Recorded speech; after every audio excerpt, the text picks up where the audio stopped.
Hello everyone, welcome back to our channel.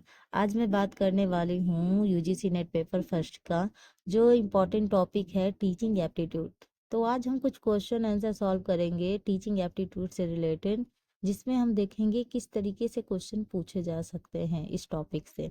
ठीक है, तो देरी ना करते हुए मैं क्लास स्टार्ट कर रही हूँ। लेकिन इससे पहले अगर आपने अभी तक मेरे चैनल को सब्सक्राइब नहीं किया है तो प्लीज़ कर लीजिए, बेल आइकन प्रेस कर लीजिए ताकि मेरे आने वाले वीडियो की नोटिफिकेशन आपको टाइम पे मिल सके। तो चलिए क्लास स्टार्ट करते हैं आज की। चल, जो पहला क्वेश्चन है वो क्या कह रहा है कि कक्षा शिक्षण का आधारभूत प्रतिमान यानी बेसिक मॉडल है, क्या है? अधिगम का प्रतिमान और निर्देशात्मक प्रतिमान। यहाँ जो आपको ऑलरेडी टिक मिल रहे हैं वो इसलिए क्योंकि मैंने बहुत पहले इसको सॉल्व किया था, तो जिसकी वजह से मैंने रेड पेन से टिक लगा रखा था। फिर मैंने सोचा आपकी भी एक तरीके से इसमें प्रैक्टिस हो जाएगी, तो क्यों ना हम इस क्वेश्चन आंसर को कर ले। ठीक है, तो यहाँ है ऑप्शन नंबर सी सही है। नेक्स्ट क्वेश्चन क्या है कि यदि कोई व्यक्ति एक शिक्षक बनना चाहता है तो उसके लिए आधारभूत आवश्यकता क्या है? यानी अगर कोई इंसान एक टीचर बनना चाहता है तो उसके लिए जो मेन नीड्स होगी वो क्या होगी? तो उसको अपने विषय का ज्ञान होना चाहिए। मतलब जो विषय वो पढ़ा रहा है, जिस विषय का वो अध्यापक है, अध्यापिका है, उस विषय की नॉलेज होना बहुत इम्पोर्टेंट है। नॉलेज होना इसलिए इम्पोर्टेंट है क्योंकि अगर आपको उस सब्जेक्ट में नॉलेज है तो आप बेहतर तरीके से बच्चों को या जिसको भी आप पढ़ा रहे हैं उसको आप समझा सकते हैं। ठीक है, तो ये होता है क्योंकि नॉलेज जब होती है हमें जिस सब्जेक्ट की, जो भी हमारा पर्टिकुलर सब्जेक्ट है जिसके लिए हम टीचर बने हैं, ठीक है, तो वो हम और अच्छे से उनको वो जानकारी प्रोवाइड कर पाते हैं। नेक्स्ट क्वेश्चन क्या कह रहा है? निम्नलिखित में, एक सेकेंड, हाँ जी, निम्नलिखित कथनों में कौन सा सत्य नहीं है? आपको बताना है सत्य कौन सा नहीं है। शिक्षण सिर्फ एक कला है। बी कह रहा है शिक्षकों को केवल प्रशिक्षित किया जा सकता है। शिक्षक सदैव पैदाइशी होते हैं। ऐसा कुछ नहीं है कि पैदा होते ही हमें पता चल जाता है कि हाँ ये अध्यापक बनने वाले हैं। इंजीनियर बन सकते हैं, डॉक्टर बन सकते हैं, वकील बन सकते हैं, कुछ भी बन सकते हैं। ठीक है, डी कह रहा उपरोक्त सभी सत्य नहीं है।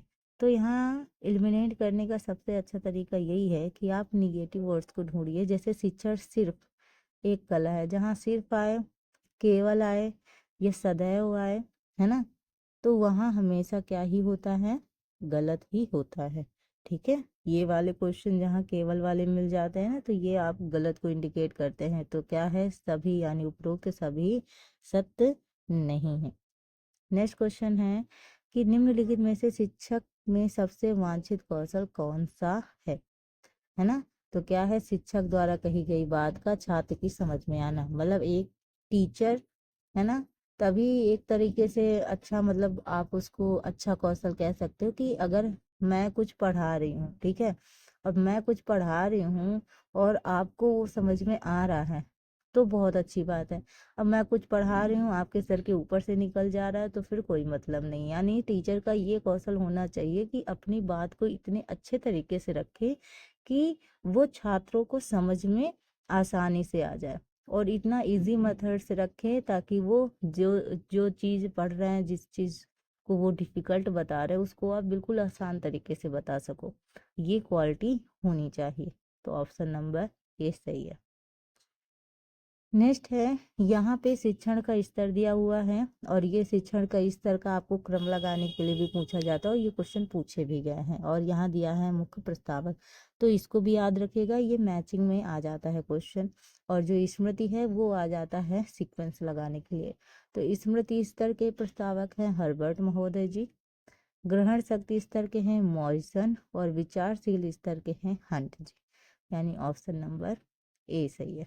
ठीक है, चलिए नेक्स्ट क्वेश्चन की बात करते हैं।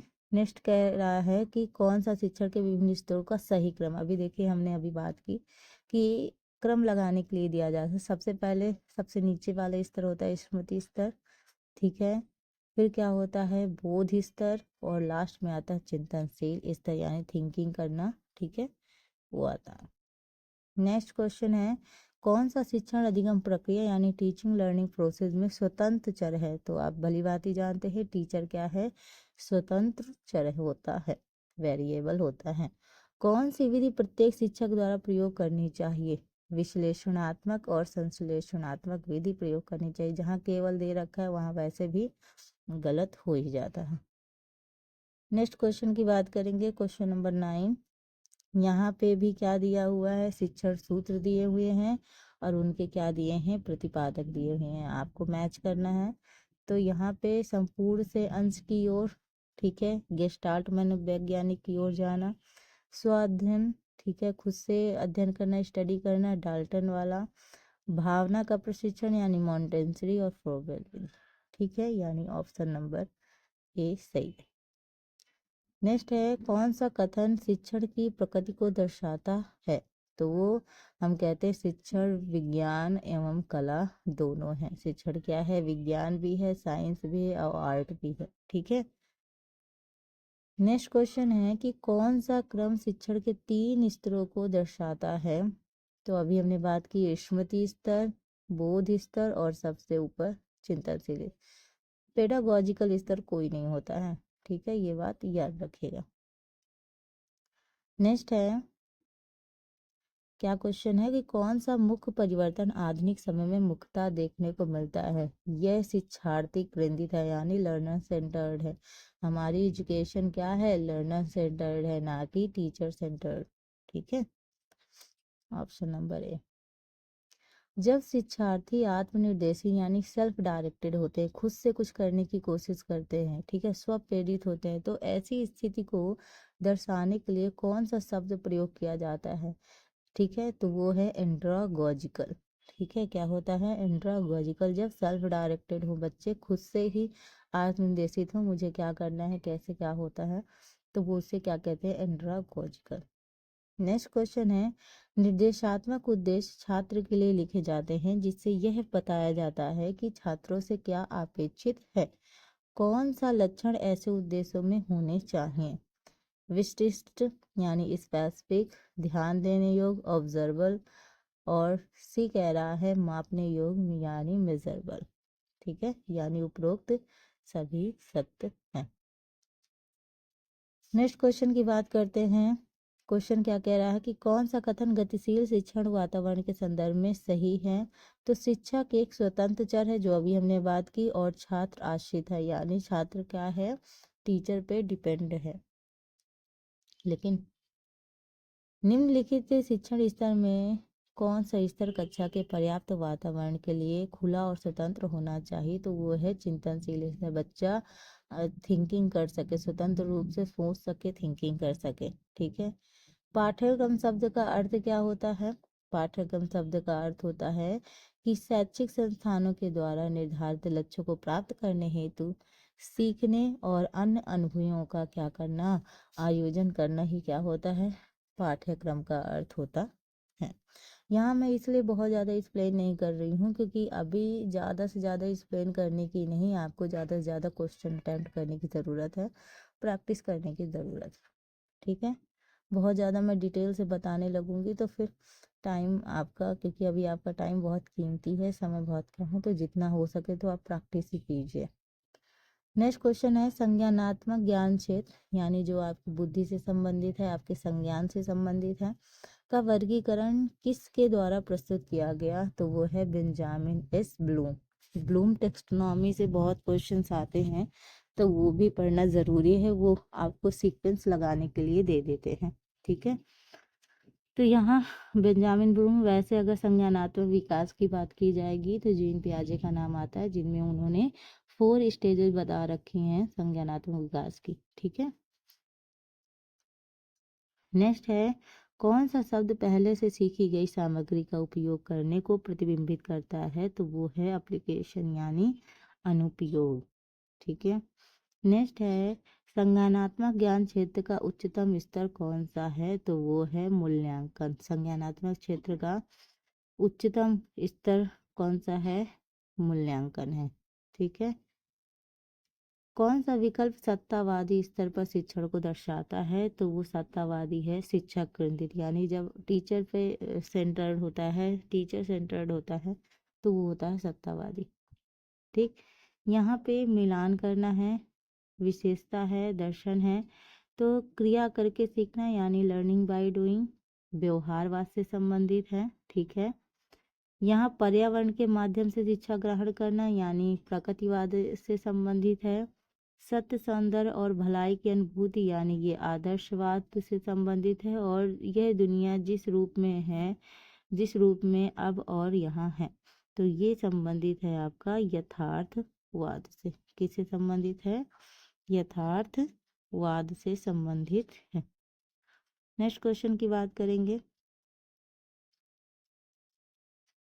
हाँ जी, नेक्स्ट क्वेश्चन है, बौद्धिक कौशल किस प्रकार, किस क्षेत्र, किस ज्ञान क्षेत्र के द्वारा प्रतिबिंबित होते हैं? बौद्धिक कौशल, बौद्धिक मतलब जो आपके संज्ञान से रिलेटेड हो, जो कॉग्निटिव डोमेन से रिलेटेड हो, यानी संज्ञानात्मक ज्ञान क्षेत्र से संबंधित होते हैं, वो होते हैं बौद्धिक कौशल। ठीक है, नेक्स्ट क्या है, किसके द्वारा दृष्टिकोण, मूल्यों और हितों को प्रतिबंधित किया जाता है? तो वो है भावनात्मक ज्ञान क्षेत्र। अभी हमने जब मिलान में किया था तो उस पर देखा, क्या है? भावनात्मक ज्ञान क्षेत्र। शारीरिक कौशल से संबंधित क्या है? मनोसंचालित ज्ञान क्षेत्र। ठीक है, फिजिकल कौशल से जो संबंधित है। एक उदाहरण संज्ञानात्मक ज्ञान क्षेत्र के रूप में उद्धृत किया जाता है, किसी विशेष विषय का वर्णन करना, यानी किसी पर्टिकुलर विषय का वर्णन करना, वो क्या है? संज्ञानात्मक ज्ञान क्षेत्र के रूप में है। ठीक है, नेक्स्ट है, किसको शिक्षण के संदर्भ में मनोचालित के उदाहरण के रूप में देखा जा सकता है? तो ये है प्रयोग करना, एक्सपेरिमेंट करना, प्रयोग करना। ठीक है, नेक्स्ट है, निम्नलिखित कथनों में से कौन सा कथन असत्य है? यहाँ आपको बताना है गलत कथन। ठीक है, शिक्षा और शिक्षण एक ही अवधारणा है। ठीक है, शिक्षा और शिक्षण में अंतर है। शिक्षा, शिक्षण, प्रशिक्षण और अनुसंधान की तुलना में एक व्यापक शब्द है। उपरोक्त सभी सत्य है, आपको बताना है कौन सा सही है। तो क्या है? शिक्षा और शिक्षण एक ही अवधारणा है, ये सत्य है। नेक्स्ट है, कौन सा शिक्षण के क्षेत्र में विशेषज्ञता को दर्शाता है? तो वो है अवधारणाओं का ज्ञान। ठीक है, शिक्षण कौशल और निर्णय लेने का जो कौशल होता है, ये किसको दिखाता है? शिक्षण के क्षेत्र की ये विशेषता को दिखाता है। किस प्रकार का व्यक्तित्व शिक्षण के दृष्टिकोण से सबसे अधिक अनुपयुक्त है? यहाँ दो ऑप्शन दिए हैं और यहाँ ऑप्शन है जिसकी शिक्षण में कोई अभिरुचि नहीं है। ठीक है, नेक्स्ट है, कौन सा अध्यापन के सिद्धांत यानी टीचिंग मैक्सिम है? यानी मनोवैज्ञानिक से तार्किक की ओर, विश्लेषण से संश्लेषण की ओर, मूर्त से अमूर्त की ओर और प्रकृति का पालन करना। तो ये क्या है? सभी के सभी सत्य हैं। ठीक है, कौन सा विकल्प विश्लेषण के अर्थ को दर्शाते हैं? तो वो है संघटक भाग में एक समस्या का हल ढूंढने की क्या करना? क्षमता होना, वो क्या कहलाता है? विश्लेषण का अर्थ को दर्शाता है। यानी विश्लेषण करना यानी किसी भी समस्या के बारे में सोचना, है ना, तो डीप एनालिसिस करना, तो वो ही एक तरीके से क्या होता है? विश्लेषण होता है। किसी समस्या के बारे में हल ढूंढ रहे हैं, ठीक है, वो प्रॉब्लम सॉल्व कर रहे हैं वो। नेक्स्ट है, कौन सा कौशल शब्द कक्षा शिक्षण में विषय वस्तु को सरल ढंग से प्रस्तुत करने के नियमों के लिए प्रयुक्त किया जाता है? तो वो है शिक्षण सिद्धांत। नेक्स्ट क्वेश्चन है, शिक्षक द्वारा शिक्षण को अधिक प्रभावी बनाने के लिए कम विद्यार्थियों वाली कक्षा में कौन सा विकल्प प्रयोग में लाना चाहिए? मतलब शिक्षक द्वारा शिक्षण को और अधिक प्रभावी बनाने के लिए, मतलब एक शिक्षक टीचिंग को और इफेक्टिव बनाने के लिए जिसमें कम स्टूडेंट हैं, ठीक है, उनमें से कौन से विकल्प का प्रयोग करना चाहिए? तो क्या है? अधिगम संबंधी समस्याओं की पहचान करना, यानी प्रॉब्लम्स का आइडेंटिफाई करना। ठीक है, छात्रों पर व्यक्तिगत रूप से कम छात्र हैं तो आप पर्टिकुलर हर एक स्टूडेंट पर फोकस कर सकते हैं, ध्यान दे सकते हैं। सी है, अनुदेशन को छात्रों के बीच विभिन्नताओं को ध्यान में रखकर, मतलब अगर आप इंस्ट्रक्शन को दे रहे हैं, कुछ बोल रहे हैं, कुछ करने को कह रहे हैं, तो आप इस चीज़ का ध्यान रखेंगे, डिफरेंसेस का ध्यान रखेंगे, कौन सा बच्चा है, किस हिसाब से है, किस हिसाब से एबिलिटी है वगैरह, आईक्यू लेवल क्या है वगैरह, सब हिसाब से आप सोच कर उसको इंस्ट्रक्शन देंगे। ठीक है, तो यहाँ क्या है, उपयुक्त सभी। नेक्स्ट है, शिक्षण समव्यवसाय के प्रारंभ में सबसे महत्वपूर्ण एकल कारक है शिक्षा का अपना व्यक्तित्व और क्षमता को कक्षा और छात्र से संबंधित करना। जो भी हमारी व्यक्तित्व, जो भी हमारी पर्सनालिटी है, एबिलिटी है, वो कक्षा और छात्रों से रिलेट करना। नेक्स्ट है, कौन सा कथन प्रभावी शिक्षण के संदर्भ में सही है? तो शिक्षकों द्वारा बच्चों को सिखाना और समझाना ही क्या होता है, प्रभावी शिक्षण होता है। यहाँ पे मिलान है, ठीक है। टैगोर, विवेकानंद, सामंजस्यपूर्ण व्यक्तित्व का विकास, कर्म का सिद्धांत बौद्ध धर्म से संबंधित है। सामंजस्यपूर्ण व्यक्तित्व का विकास है गांधीवादी, महात्मा गांधी से रिलेटेड। यहाँ थोड़ा सा कट गया है तो इस क्वेश्चन को छोड़ देते हैं। नेक्स्ट क्वेश्चन क्या है कि यह किसने कहा कि शिक्षा मानव निर्माण है? यानी शिक्षा क्या करता है, मानव का निर्माण करता है, जो चरित्र निर्मित करता है, मन की शक्ति को भी बढ़ाता है और ज्ञान का विस्तार भी करता है, जिसके द्वारा आदमी अपने पैरों पर खड़ा हो जाता है। मतलब शिक्षा क्या करता है, मानव का निर्माण भी करता है, चरित्र का निर्माण करता है, शक्ति को बढ़ाता है, ज्ञान का डेवलपमेंट करता है, और जिसकी वजह से क्या होता है, जो इंसान है वो अपने पैरों पे खड़े होते हैं। तो ये कहा है स्वामी विवेकानंद जी ने। किसने कहा है? स्वामी विवेकानंद जी ने कहा है। नेक्स्ट क्वेश्चन क्या कह रहा है कि कौन सी गतिविधियां शिक्षण प्रक्रिया से सबसे पहले आनी चाहिए? तो उद्देश्यों का निरूपण, ठीक है, अपना एम देखेंगे, पर्पस, उसके बाद शिक्षण उद्देश्यों की योजना बनाएंगे, प्लानिंग करेंगे, और फिर आप छात्रों की रुचि के बारे में जानेंगे। यानी छात्र के इंटरेस्ट किन चीज़ों में है, क्या इंटरेस्टिंग मतलब इंटरेस्ट है, ये चीज़ें भी जानना जरूरी है। यानी उपरोक्त सब। नेक्स्ट है, निम्नलिखित में से कौन से कदम प्रभावी शिक्षण में सम्मिलित हैं? तो वो है शिक्षक और छात्र दोनों सक्रिय होते हैं। जब दोनों सक्रिय रूप से भाग लेंगे, शिक्षक पढ़ाने में बिल्कुल एक्टिव होगा, जो छात्र होगा वो सुनने में समझने में एक्टिव होगा, ठीक है, तो ये प्रभावी शिक्षण होगा, इफेक्टिव टीचिंग होगी। यानी बच्चा भी सीखने की कोशिश कर रहा, टीचर भी उसको अच्छे तरीके से सिखाने की कोशिश कर रहा, तो दोनों क्या होगा, इफेक्टिव होंगे। तो यहाँ पे क्या कहते हैं, शिक्षक और छात्र दोनों क्या सक्रिय हैं, एक्टिव हैं। नेक्स्ट है, कौन सा शिक्षण का सर्वाधिक अपेक्षित उद्देश्य होता है? तो छात्रों के व्यवहार में वांछनीय परिवर्तन हुआ, तो इसका मतलब है शिक्षण अच्छी तरीके से हो रहा है, यानी अच्छे तरीके से बच्चा सीख रहा है। कौन सा कारक शिक्षण दक्षता के लिए मूल रूप से आवश्यक है? तो क्या है, शिक्षण कौशल में निपुण होना चाहिए, मतलब शिक्षण कौशल में योग्य होना चाहिए, शिक्षण की विभिन्न तकनीकों के प्रयोग में योग्य हो, शिक्षण में उचित साधनों के उपयोग और प्रौद्योगिकी में भी योग्य हो, उपरोक्त सभी। नेक्स्ट है, कौन सा कथन सत्य नहीं है? आपको नहीं वाले क्वेश्चन पे ज़्यादा फोकस करना है, क्योंकि आजकल जो ट्रेंड चल रहा है उस हिसाब से एग्जामिनर का फेवरेट ही यही हो गया है, नहीं। क्योंकि नहीं में बच्चे क्या होते हैं, जल्दबाजी के चक्कर में कंफ्यूज हो जाते हैं, नहीं वर्ड पढ़ते नहीं हैं, जिसकी वजह से वो सही वाले में आंसर कराते हैं, और यही हमारी सबसे बड़ी मिस्टेक होती है। तो ऐसी गलती आप मत दोहराइएगा। तो अच्छा संप्रेषक एक अच्छा अध्यापक नहीं हो सकता, ठीक है। तो ऐसा ज़रूरी नहीं है कि अच्छा संप्रेषक, अच्छा बोलने वाला एक अच्छा अध्यापक नहीं हो सकता। तो ये कथन क्या है, गलत है, ठीक है।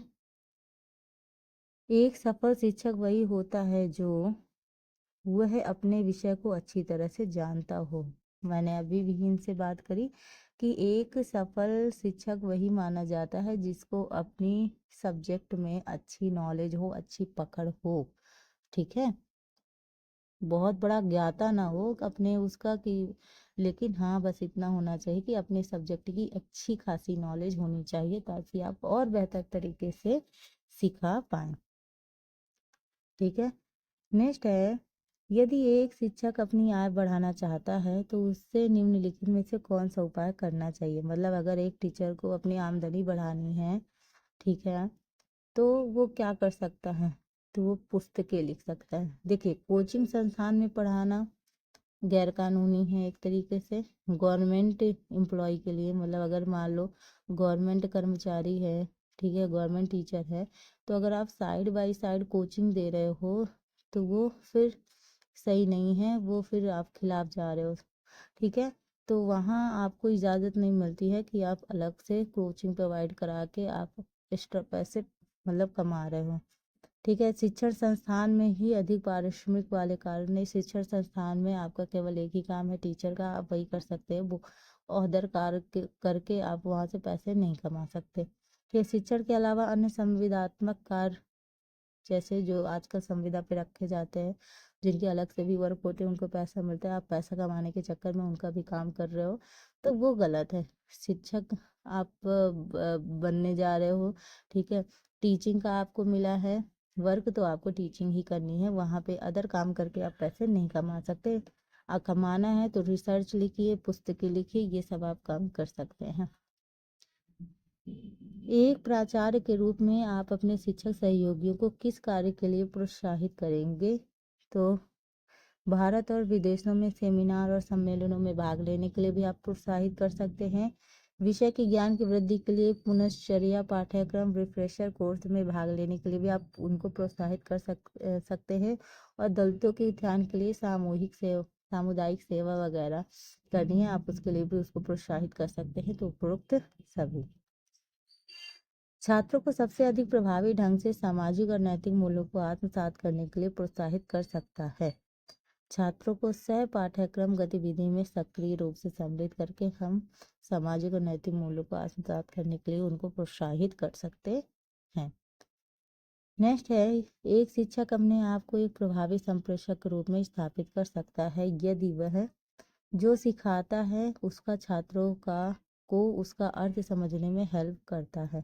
मतलब जैसे मान लो कि कोई टीचर है, बच्चों को कुछ सिखा रहा है, ठीक है, उनको थोड़ा दिक्कत हो रही है, तो उनको और अच्छे से एक्सप्लेन करके और अच्छे से उनकी मतलब अर्थ समझने में उनकी मदद कर रहा है, तो ये क्या है, प्रभावी संप्रेषक के रूप में स्थापित कर रहा है अपना। तो ये होना भी चाहिए, है ना, जहाँ पे भी बच्चे अटके वहाँ पे उनकी हेल्प करनी चाहिए। उच्च शिक्षा के क्षेत्र में शिक्षण का तात्पर्य है छात्रों के लिए अधिगम प्रक्रिया को सुकर बनाना और आसान बनाना, है ना। नहीं तो अगर मान लो कि ऐसे ही लोग अपने आप पढ़ लेते तो बुक प्रोवाइड हो ही जाती है, टीचरों की ज़रूरत ही क्या थी। यानी टीचर का मेन काम, मेन रोल तो यही है ना, कि आप उस इतने बड़े थ्योरिकल चीज़ को एक छोटे से रूप में कितने आसान भाषा में कितने सरल तरीके से आप उनको बता पाए। नेक्स्ट है, एक शिक्षक शिक्षण प्रक्रिया को अधिक प्रभावी बना सकता है यदि वह शिक्षार्थियों के पूर्व ज्ञान को ध्यान में रखे। पहली बात तो शिक्षार्थी ने यानी स्टूडेंट का जो पहले का ज्ञान है उससे रिलेट करके अगर वो पढ़ाएगा तो वो ज़्यादा इफेक्टिव होगा, ठीक है। किस स्थिति में कॉलेज शिक्षक वास्तव में छात्रों के लिए सहायक हो सकता है? छात्रों को कक्षा में प्रश्न पूछने के लिए प्रोत्साहित करना। जितना ज़्यादा स्टूडेंट क्वेश्चन पूछते हैं, आप समझिए बच्चे उतने ही एक्टिव हैं, उतने ही सक्रिय रूप से वो आपकी बातें सुन रहे हैं, आपकी क्लास अटेंड कर रहे हैं। तो जितना ज़्यादा क्वेश्चन पूछेंगे इसका मतलब है वो उस चीज़ के बारे में सोच पा रहे हैं, थिंकिंग कर पा रहे हैं, तभी क्वेश्चन पूछ पा रहे हैं, डाउट आ रहा है तभी, है ना। नेक्स्ट है, उच्च शिक्षण में अध्यापन का सबसे वांछित परिणाम कौन सा है? शिक्षार्थियों की स्वतंत्र सोच के स्तर में वृद्धि, है ना, उनके सोचने पे, उनकी थिंकिंग करने पर प्रतिबंध नहीं लगाना है, बल्कि उनको प्रोत्साहित करना है ताकि वो और चिंतन करे और सोचे स्वतंत्र रूप से, है ना। नेक्स्ट है, पुस्तकें संचार का एक शक्तिशाली स्रोत हो सकती हैं यदि पाठ्य सामग्री दृष्टांत दर्शक है, ठीक है। नेक्स्ट क्या है, कौन सा परिणाम प्रभावी शिक्षण को सबसे सही प्रकार से प्रतिबिंबित करता है? छात्रों द्वारा पूछे सार्थक प्रश्न जो होते हैं, वैलिड क्वेश्चंस होते हैं जो स्टूडेंट वगैरह पूछते हैं, तो ये और अच्छा माना जाता है, ठीक है। सबसे अच्छा चीज़ पता है क्या होता है? किसी टीचर्स के लिए सबसे अच्छी चीज़ होती है कि बच्चे उनकी ओर मतलब पूरा आपका फोकस इस चीज़ में होना चाहिए कि बच्चे का ध्यान आपके ऊपर हो। जब बच्चे का ध्यान आपके ऊपर होगा तो वो चीज़ें और अच्छे तरीके से सीखेगा। और दूसरी चीज़ ये है कि जब भी आप पढ़ाने जाते हैं तो पहली बात तो तुरंत ये नहीं कि गए और ब्लैक बोर्ड पे जाके खड़े होकर लिखना स्टार्ट कर दिया। आपको इंटरेक्शन करना है ना, देखना है कि बच्चे क्या क्या जानते हैं इस चीज़ के बारे में, और फिर उससे रिलेट करके जब आप चीज़ें करोगे तो और क्लास बेहतर होगी। ठीक है। नेक्स्ट क्वेश्चन है, कक्षा शिक्षण का सबसे महत्वपूर्ण उद्देश्य कौन सा है? जिज्ञासु मन को विकसित करना और उसको डेवलप करना। नेक्स्ट है, छात्र उन शिक्षकों को अपेक्षाकृत अधिक पसंद करते हैं जो कि विषयों से संबंधित छात्रों की समस्याओं का समाधान करते हैं। मतलब जो बच्चे होते हैं, बच्चे उन्हीं टीचरों को ज़्यादा पसंद करते हैं जो उनकी प्रॉब्लम्स को सॉल्व करते हैं। मान लो जैसे कोई बच्चा है, कुछ प्रॉब्लम्स लेके टीचर्स के पास गया और उसने बहुत ही आराम से उसने कहा हाँ हाँ, और उसने वो प्रॉब्लम सॉल्व कर दी, है ना। अब इसी में बच्चा जाए टीचर्स के पास, टीचर डांट के भगा दे, अभी मत आना, अभी क्यों आ गए। तो इस तरीके से ना फिर बच्चे उनसे जो संबंध स्थापित करना चाहते हैं वो संबंध स्थापित नहीं हो पाता। ठीक है। तो जब भी बच्चा कभी भी कोई भी प्रॉब्लम लेके आए, आराम से उसको डील करिए ताकि बच्चे भी सही रहें। तो जो वो बच्चे पसंद करते हैं उन्हीं टीचरों को जो उनकी समस्याओं को हल करते हैं। नेक्स्ट है, शिक्षण का मुख्य उद्देश्य कौन सा है? छात्रों की सोच शक्ति को विकसित करना। हमारा मेन एम क्या है? छात्रों की सोचने समझने की शक्ति। और जो अगर क्वेश्चन बच्चे पूछते हैं इसका मतलब है बच्चे आप पे फोकस कर रहे हैं, आपकी टीचिंग पे भी ध्यान दे रहे हैं, क्योंकि क्वेश्चन वही पूछ सकता है ना जिसने जो आप पढ़ा रहे हो उसको सुन रहा हो, समझ रहा हो, वही तो क्वेश्चन करेगा। उच्च शिक्षा में एक शिक्षक की क्या भूमिका होती है? छात्रों को जानकारी प्रदान करना, नॉलेज देना। ठीक है। केवल परीक्षा के लिए छात्रों को तैयार करना, तो मैंने अभी आपको बताया कि जहाँ केवल वाले क्वेश्चन आ जाएं, जहाँ केवल वाले क्वेश्चन आए इसका मतलब है वो गलत है। ठीक है।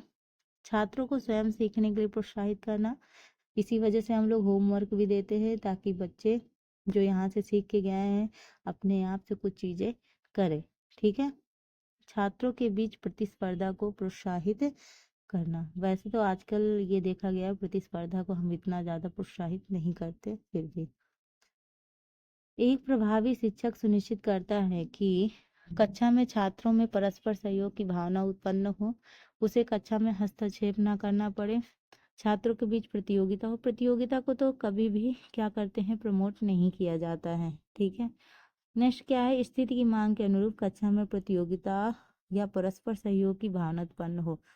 केवल प्रतियोगिता की बात नहीं करेंगे, परस्पर सहयोग। ठीक है। आपस में सहयोग की जो भावना है वो होनी चाहिए। प्रतियोगिता को हम बहुत ज़्यादा प्रमोट नहीं करते हैं। ठीक है। एक नए शिक्षक के लिए सबसे कठिन कार्य अपनी प्राथमिकताएं स्थापित करना होता है।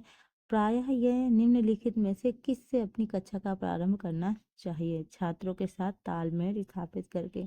जब आप छात्रों से बातचीत करोगे, इंटरेक्शन करोगे, उनकी चीज़ें पूछोगे, है ना, कुछ चीज़ें बताओगे, तो मतलब कुछ चीज़ें मतलब टॉपिक से रिलेटेड या कुछ वैसा जिससे बच्चे क्या करें, आपसे तालमेल मतलब आपसे जुड़ जाएं एक तरीके से। तभी वो मतलब होता है ना, कभी कभी कुछ टीचरों को देख के ही छात्रों को डर लग जाता है, तो इसलिए इंटरेक्शन करना ज़रूरी है ताकि बच्चों का जो डर है, वो जो संकोच है वो निकल जाए, वो बच्चे आराम से हमसे बातचीत कर पाए, हमसे क्वेश्चन पूछ पाए। ठीक है। ऑप्शन नंबर बी सही है। नेक्स्ट क्वेश्चन है कि एक शिक्षक किस प्रकार की कार्यशैली को अपनाकर छात्रों के साथ घनिष्ठता स्थापित कर सकता है? एक मार्गदर्शक की भूमिका निभाकर और उनकी सहायता के लिए इच्छुक। मतलब आप लगना चाहिए बच्चों को कि आप उनकी हेल्प करने के लिए हमेशा तत्पर है, हमेशा आगे हैं। ठीक है। तो क्या होता है कि बच्चे आराम से आपसे कनेक्ट कर पाते हैं। शिक्षण की गुणवत्ता का आकलन करने के लिए सबसे उपयुक्त विधि क्या है? कि छात्र कक्षा में छात्रों की पारस्परिक विचार विमर्श की गुणवत्ता की क्या करना, जांच करना। नेक्स्ट क्वेश्चन है, अधिगम के मार्गदर्शन में शिक्षक की भूमिका न्यूनतम महत्वपूर्ण पहलू क्या है? न्यूनतम मतलब सबसे कम। निजी जीवन में आने वाली बाधाओं को नियंत्रित करने की अंतर्दृष्टि का विकास करना। निजी जीवन में आने वाली बाधाएं, निजी जीवन में आने वाली जो भी समस्याएं हैं उनसे इतना ज़्यादा नहीं मैटर करता। नेक्स्ट क्या है, उच्च शिक्षा में शिक्षक की कौन सी मुख्य भूमिका नहीं होनी चाहिए? ठीक है। तो छात्रों की निजी समस्याओं को हल करने में उनकी मदद करना। उच्च शिक्षा में बच्चे बड़े हो जाते हैं थोड़ा, तो आप उनकी पर्सनल प्रॉब्लम को लेके आप उनका सोल्यूशन करो, ये इतना इम्पोर्टेंट नहीं है। ठीक है। ये हमारा काम नहीं है, उनके घर वालों का काम है। हम सिर्फ गाइडेंस दे सकते हैं, वो स्टडी से रिलेटेड, उनके आने वाले जीवन से रिलेटेड। निम्नलिखित गतिविधियों को कक्षा संचार के तार्किक रूप में क्रमबद्ध करना है। तो पहले क्या आएगा, योजना और तैयारी, प्लानिंग वगैरह करते हैं। फिर क्या करते हैं, सामग्री की प्रस्तुति करते हैं, मटेरियल्स वगैरह। फिर उसके बाद क्या होता है कि किए हुए कार्य का विश्लेषण करते हैं, और फिर लास्ट में अगर ज़रूरत पड़ती है तो संशोधन और सुधार वगैरह किया जाता है। Option number B. Next question है, कौन सा कथन प्रभावी शिक्षण को इंगित नहीं करता है। एक शिक्षक अपने छात्रों में त्रुटि ढूंढता है। हमारा काम बच्चों में त्रुटि ढूंढने का नहीं है। ठीक है, अगर बच्चा त्रुटि कर भी रहा है, त्रुटि मतलब गलती कर भी रहा है, तो इसका मतलब है वो सीखने के प्रोसेस में आगे बढ़ रहा है, क्योंकि बच्चा गलती कर करके ही सीखेगा। ठीक है। नेक्स्ट है, यदि कुछ छात्र परीक्षा में असफल होते हैं तो इसको किसकी त्रुटि मानना चाहिए, इस बात का सामान्यीकरण नहीं किया जा सकता। वैसे कहा जाता है कि अगर छात्र परीक्षा में फेल हो गए हैं तो इसका मतलब है सिस्टम फेल हो गया है। ठीक है, क्योंकि वो बच्चों का फेलियर नहीं है, केवल हमारे में भी थोड़ा बहुत कुछ कमी रह गई होगी। ठीक है, सिस्टम में कुछ, तो यही बोला जाता है कि अगर छात्र फेल होते हैं इसका मतलब है सिस्टम फेल हो रहा है। नेक्स्ट है, एक शिक्षक छात्रों का ध्यान आकर्षित करने में सक्षम नहीं है। ऐसी स्थिति में शिक्षक को कौन सा कदम उठाना चाहिए। मतलब एक टीचर है, वो बच्चों का ध्यान अपनी तरफ खींचने में मतलब नहीं है, तो ऐसा मतलब क्या करना चाहिए, तो अपने विद्यार्थी की त्रुटि ढूंढनी चाहिए, ये बात तो गलत है। ज्ञान पूर्वक ध्यान देने के लिए कहना चाहिए, हाँ ये कहा जा सकता है। लेकिन और भी देखिए ऑप्शन, और क्या है, पद से इस्तीफा देना चाहिए। अच्छा, मतलब बच्चे आपकी तरफ ध्यान नहीं दे रहे हैं तो आप इस्तीफा दे दोगे, मतलब अपनी नौकरी ही छोड़ दोगे, ये तो बात बहुत गलत है। एम ही लिख दी गई, ये लग रहा है। अपनी शिक्षण विधि का मूल्यांकन करें और उससे आवश्यकता अनुसार सुधार करें। हाँ जी, ये कर सकते हैं आप कि अपनी जो टीचिंग मेथड है, जिस हिसाब से आप पढ़ा रहे हैं, उसको आप सोचें कि हाँ जिस तरीके से मैं पढ़ा रहा हूँ उस तरीके से अगर बच्चों को नहीं समझ में आ रहा है, इसमें मतलब इसमें कुछ मॉडिफाई आप कर सकते हैं, कुछ सुधार कर सकते हैं, जिससे बच्चे और बेहतर तरीके से सीख पाए अपने। क्योंकि हम भी जब टीचर होते हैं और जब हमको क्लास में पढ़ाने के लिए जाना होता है तो हमको बहुत सारी चीज़ें पहले सोचना होता है। हम अपना जो भी सिलेबस है उसको देखते हैं, जो जो चैप्टर पढ़ाने वाले हैं उसको अच्छे से स्टडी करते हैं, उसका एक छोटा सा सार निष्कर्ष रूप में निकालते हैं, ताकि बच्चों को ऐसा नहीं किताब लेके पूरे टाइम नहीं पढ़ाना होता। बस हमको क्या करना होता है, किताब से कुछ मेन मेन हेडिंग देख के फिर उसके बाद उसके अंदर का हमें खुद बताना रहता है। तो बच्चों को पढ़ाने से पहले अगर एक टीचर खुद से तैयारी करेगा ना, तो वो और बेहतर तरीके से अपनी चीज़ों को बच्चों तक पहुंचा पाएगा। ठीक है, क्योंकि वो भी आने वाले टीचर बनने वाले हैं या कुछ भी बनने वाले हैं, तो उनको भी अच्छे से जब समझ में आएगा तभी वो दूसरों को भी समझा पाएंगे। एक शिक्षक का प्राथमिक कार्य क्या है, छात्रों का मार्गदर्शन करना और सीखने के लिए उनको प्रोत्साहित करना, प्रेरित करना। नेक्स्ट है, कौन सा कथन एक असफल शिक्षक व्यवहार के आयाम को चित्रित करता है। छात्रों के प्रति उदासीन रवैया, आप उनसे रूडली तरीके से बिहेव कर रहे हो, एवं पूर्ण रूप से दिनचर्या पर केंद्रित है ना। यानी असफल शिक्षक का व्यवहार यही है, आप किस तरीके से रूडली तरीके से अगर आप व्यवहार कर रहे हो, जिस हिसाब से आपकी दिनचर्या है आलस भरी, वो फिर शिक्षक सही नहीं है। ठीक। नेक्स्ट है, लेकिन यहाँ आजकल थोड़ा सा ऐसी सिचुएशन हो गई है, गवर्नमेंट में ही ज़्यादातर देखने को मिलती है। प्राइवेट में तो जो प्रिंसिपल होते हैं उनका थोड़ा सा बहुत ज़्यादा वो रहता है, कैमराज वगैरह वैसे अभी हो गए हैं तो इतना ज़्यादा दिक्कत नहीं। नहीं तो टीचरों का ये था, आते थे बैठते थे और उसके बाद बैठे बैठे पढ़ा दिया, बच्चे भी बस लिखने पे ही फोकस करते थे। बट थोड़ा सा अब टीचिंग लाइन पे थोड़ा ध्यान दिया जाने लगा है कि कैमराज वगैरह लग गए हैं, तो एक तरीके से बहुत अच्छे तरीके से अब हो रहा है। लेकिन पहले ऐसा नहीं था, बहुत सारे टीचर्स आते थे और अपना आराम से रिलैक्स होके काम करके चले जाते थे। तो ऐसा होना भी नहीं चाहिए, बच्चों के भविष्य के साथ खिलवाड़ करना तो गलत बात है। नेक्स्ट है, एक कौन सा कथन एक अच्छे शिक्षक के संदर्भ में सही है। कक्षा में पढ़ाए जाने वाले विषय का अवलोकन प्रदान करना चाहिए, सही बात है। अच्छा संचार कौशल होना चाहिए। देखिए थोड़ा सा बोलने का ठीक है, तरीका अगर अच्छा है, आप शब्दों को बहुत बेहतर तरीके से पेश कर पा रहे हैं बच्चों के सामने, तो वो बहुत अच्छा है। अपने विषय पर अच्छी पकड़ होनी चाहिए, तो ये सभी चीज़ें होनी चाहिए, ठीक है, एक अच्छे शिक्षक के। ठीक है, मोदी जी को लोग किस वजह से जानते हैं? वैसे तो उनके काम से भी जानते हैं, लेकिन वो अच्छे वक्ता भी हैं, मतलब एक तरीके से उनके बोलने का तरीका, जिससे वो लोगों को बहुत जल्दी प्रभावित कर देते हैं अपनी बातों से, है ना। तो होना चाहिए, कुछ की बातें वो होते नहीं कि जो बेचने वाले आते हैं वो बोलते इस तरीके से हैं, तो लगता है कि उनका मटेरियल आज ही खरीद लो, है ना। तो वो बोलने का उनका तरीका इतना बेहतर होता है कि आप उनकी बातों पे ही आ जाओगे। नेक्स्ट है, एक नए शिक्षक के लिए कौन सा वांछनीय उत्तरदायित्व है? मतभेदों के होते ही हुए भी साथी शिक्षक के साथ सहयोग करें, मतलब अगर आपका मनमुटाव भी अपने टीचर सहयोगियों से चल रहा है, फिर भी उस मनमुटाव को दूर रख के एक दूसरे की हेल्प करना ही क्या है, वांछित मतलब शिक्षक के लिए ज़रूरी है ना। हम जिस डिपार्टमेंट में भी काम करते हैं, वहाँ कुछ ना कुछ बात में हमारा मनमुटाव चलता रहता है, और हो सकता है कि क्या कहते हैं, हम ना ही पसंद करें उस इंसान को, लेकिन फिर भी वो संस्था को अच्छी तरीके से चलाने के लिए, है ना, हमको क्या करना है, नॉर्मल व्यवहार करना है हर तरीके से, है ना। नेक्स्ट है, शिक्षक के लिए प्रारंभिक अवस्था में विफलता का मुख्य कारण किस क्षेत्र से संबंधित है? शिक्षक का ज्ञान, है ना, शिक्षक की जो नॉलेज है वही उनकी विफलता का कारण है, मतलब नॉलेज ना होना। जिसको मुक्त प्रगति शिक्षा पर आधारित मिरम मिर म, अ, म, क्या लिखा है, मिरम्बका स्कूल विचारधारा का प्रतिपादक कौन है? श्री अरविंदो जी हैं। मिरम्बका, मिरम्बका, राइट। नेक्स्ट है, एक नए शिक्षक के लिए सफलता का सबसे महत्वपूर्ण कारक कौन सा है? तो शिक्षक का अपना व्यक्तित्व और कक्षा को समायोजित करने की क्षमता होना या एबिलिटी होना। उच्च शिक्षण संस्थान में कार्यरत शिक्षक के लिए खाली समय में करने के लिए सबसे अच्छा विकल्प क्या है? अभी तक हमने देखा था कि पुस्तकें वगैरह लिख सकते हैं, तो ये क्या है, अनुसंधान करना यानी रिसर्च वगैरह करना। उच्च शिक्षण संस्थान में खाली समय में अगर टीचर को कुछ करना है तो रिसर्च वगैरह कर सकते हैं। टाइलर महोदय के अनुसार पाठ्यक्रम के मुख्य घटक कौन से? मतलब टाइलर महोदय ने पाठ्यक्रम के कुछ घटक बताए हैं, वो घटक क्या हैं? उद्देश्य, शैक्षिक अनुभव, अनुभव का प्रभावी संगठन और लक्ष्य का सत्यापन। ये हो सकता है पूछा जाए इस बार, तो इसको ध्यान दीजिएगा। नेक्स्ट क्वेश्चन क्या है?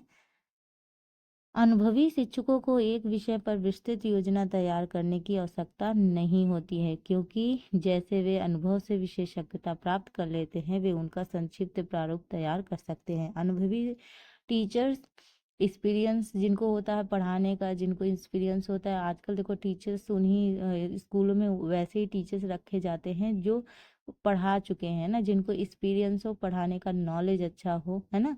वो मतलब ऐसे मान लो कि उनको 5-6 पेज की एक क्या कहते हैं, पूरा का पूरा पाठ है, 5-6 पेज है, उसको एक संक्षिप्त रूप में अगर वो अपने अपने बोलने के तरीके से अपनी तरफ से अच्छे से व्यक्त कर पा रहे हैं, तो वही एक अच्छा शिक्षक माना जाता है ना। तो इसी वजह से आजकल देखो स्कूलों में एक्सपीरियंस टीचर ही रखे जाते हैं, जिनको पहले से ही पढ़ाने का एक नॉलेज हो। नेक्स्ट क्या है? कौन सा कथन एक आदर्श शिक्षक की विशेष अभिलक्षणों को दर्शाता है? तो एक मित्र, दार्शनिक, मार्गदर्शन की भांति वो व्यवहार करे, है ना। जब भी बच्चों को जरूरत हो तो एक मित्र की तरह भी और एक मार्गदर्शक की तरह भी वो क्या करे, उनकी मदद करे। किन कारणों की वजह से शिक्षा का क्षेत्र संघर्षों और भ्रांतियों से घिरा है? समस्याओं की निदान के लिए कठोर वैज्ञानिक जांच का अभाव, ठीक है, इस वजह से। नेक्स्ट क्या है? एक शिक्षक को पाठ योजना के परिचयात्मक अंश में छात्र से क्या अपेक्षा रखनी चाहिए? ध्यान आकर्षित करना। जब बच्चे आपकी तरफ ध्यान देंगे तभी वो चीज़ों को और बेहतर तरीके से समझ पाएंगे। प्रौद्योगिकी के विकास को ध्यान में रखते हुए भविष्य में एक शिक्षक की क्या भूमिका होनी चाहिए? छात्रों का मार्गदर्शन करना, यानी शिक्षक एक मार्गदर्शक के रूप में होगा। नेक्स्ट क्या है? कौन सा शिक्षण अधिगम का स्तर नहीं है?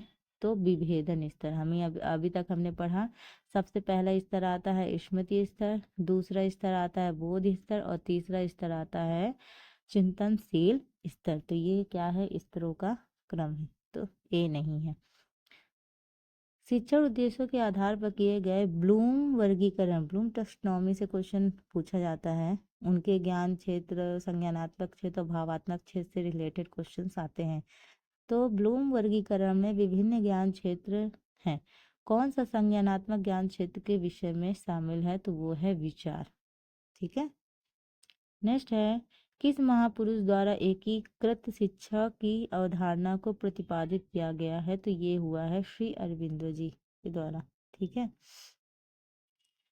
नेक्स्ट क्वेश्चन है, ये क्वेश्चन नंबर नहीं देखिएगा क्योंकि मैंने वही क्वेश्चन रखे हैं यहाँ पे जो इम्पोर्टेंट है। वैसे क्वेश्चन तो बहुत ढेर सारे थे, तो फिर वो 4-5 घंटे की क्लास हो जाती, इसलिए मैंने डाले हैं। तो ये जो क्वेश्चन नंबर पड़ा है, अगर आप इसकी वजह से कंफ्यूज हो तो इसकी वजह से कंफ्यूज मत होना, क्योंकि ये मैंने अलग अलग पेजेस से लिए, इस वजह से आपको ये नंबरिंग दिख रही है। शिक्षा के स्तर को कैसे ऊपर उठाया जा सकता है, अच्छे शिक्षकों की नियुक्ति आप करेंगे। आप अगर अच्छे टीचर्स की सिलेक्शन करेंगे तो बच्चों को अच्छी ज्ञान भी दे पाएंगे, बेहतर तरीके से समझा भी पाएंगे, रटन प्रणाली को कम करेंगे और बच्चों का रटने वाली जो समस्या है, ये बड़ी समस्या हो जाती है। तो बच्चों को इस तरीके से सिखाएंगे ताकि वो और बेहतर तरीके से सीख पाए, तो इसलिए अच्छे टीचरों की नियुक्ति करनी चाहिए। मतलब टीचर की नियुक्ति तो होती है, तो अब वैसे ही होती है ना, कि क्या कहते हैं कि पहले इंटरव्यू होगा, उसके बाद होगा। जो गवर्नमेंट वगैरह में होता है तो ये एग्ज़ाम वगैरह लिए ही जाते हैं, टेट सी टेट वगैरह क्वालिफाई करने के बाद फिर क्या कहते हैं कि सुपर टेट वगैरह का हो गया है। अब यहाँ पे है प्रोफेसर बनने के लिए यूजीसी नेट एग्ज़ाम, पीएचडी वगैरह करना है ना। आज के शिक्षक को कक्षा शिक्षण को प्रभावी ढंग से समायोजित करने के लिए किस कौशल की आवश्यकता होती है, तो प्रौद्योगिकी का ज्ञान इतना ज़्यादा इम्पोर्टेंट नहीं है। शिक्षण अधिगम में प्रौद्योगिकी का प्रयोग, ठीक है।